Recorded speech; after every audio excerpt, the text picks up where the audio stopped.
उस रात खुद सुसाइड करने की सोच रहा था।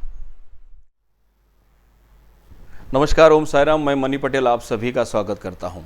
आज कई ऐसे साईं भक्त के मन में ये विचार होता है कि लाखों लोग शिरडी क्यों जाते हैं, लाखों लोग साईं बाबा से मिलने क्यों जाते हैं। तो मुझे आपको बताने में काफ़ी खुशी होगी कि लाखों की संख्या में साईं भक्त शिरडी इसलिए आते हैं क्योंकि हमारे सद्गुरु साईनाथ हर मुसीबत से, हर मुश्किल से अपने भक्तों को बाहर निकालते हैं। ऐसी ही एक कहानी साईं भक्त की मैं आपको बताने वाला हूँ कि जिस साईं भक्त ने जिंदगी से तंग आकर परेशानियों से छुटकारा पाने के लिए इस जिंदगी को ख़त्म करने का सोचा था, यानी सुसाइड करने का सोचा था। और इस कहानी में बताया साईं भक्त ने कि कैसे साईनाथ उसके पास आए और उसके मन से सुसाइड यानी आत्महत्या का विचार कैसे उसके मन से बाहर हटाया, और आत्महत्या करने वाला साईं भक्त साईं बाबा ने किस प्रकार से बचाया, यही आज की कहानी आपको सिखाएगी। आइए आज की इस साईं भक्त की कहानी को देखते हैं।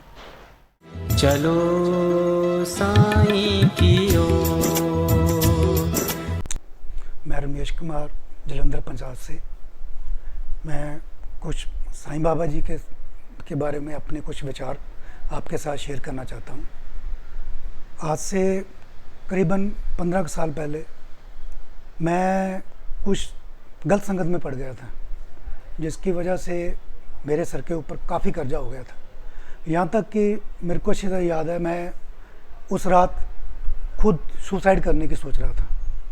मेरी अपनी छोटी बेटियाँ होने वाली थी। मैं करीबन रात को 1-1:30 बजे उठा। मैंने प्लान कर लिया था भी आज मैं रात को सुसाइड कर लूँगा। मैं उठ के छत पे चला गया। उसके बाद हुआ क्या, मेरी वाइफ को शायद बाबा जी की कृपा हुई, उनकी आँख खुल गई। वो पीछे पीछे मेरे ऊपर आ गए, छत के ऊपर आ गए। और उन्होंने जब मेरे को देखा, उनको पता चल गया भी कोई ना कोई बात है। फिर उन्होंने मुझसे पूछा कि ऐसे क्या हुआ है। फिर काफ़ी देर के बाद मैंने उनके साथ शेयर करा भी मैं ऐसे ऐसे फंस गया हूँ, मैंने काफ़ी मार्केट का पैसा देना है, ऐसे ऐसे हो गए हैं। फिर चलो मेरे बड़े भाई, मेरी सिस्टर, सुबह उनको पता चला, उन्होंने भी मेरे को समझाया कि नहीं ऐसे नहीं करना था।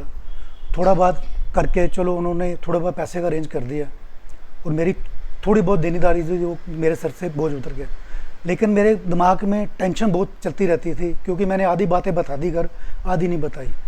फिर मेरा एक फ्रेंड था, मैं ऐसे शाम को उसकी शॉप के ऊपर जाता था, उसके साथ शाम को बैठता था।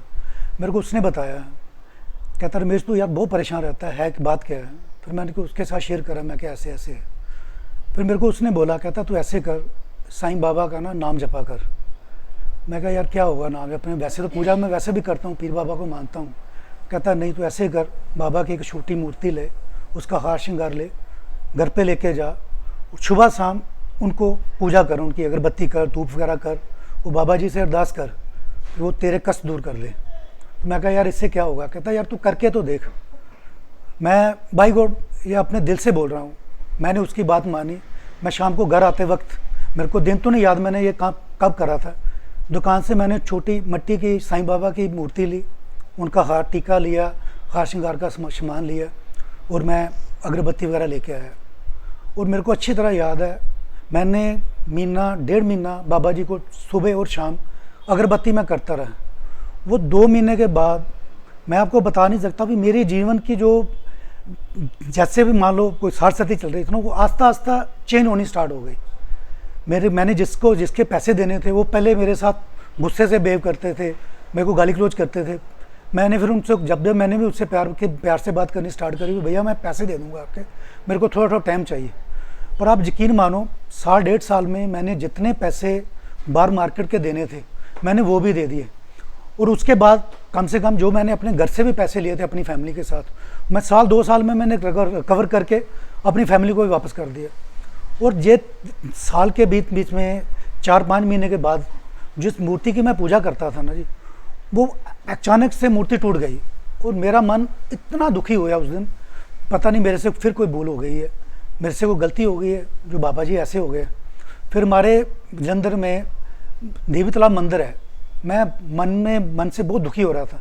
फिर मैं उन पंडित जी के पास गया, तो मैंने उनको जाके अपना बताया। मैं कहा पंडित जी ऐसे ऐसे था, मैं ये कर रहा था, मेरा सारा कुछ बहुत बढ़िया चल रहा था, लेकिन अचानक से बाबा जी की ऐसे ऐसे मूर्ति टूट गई। मेरे को पंडित जी ने बताया।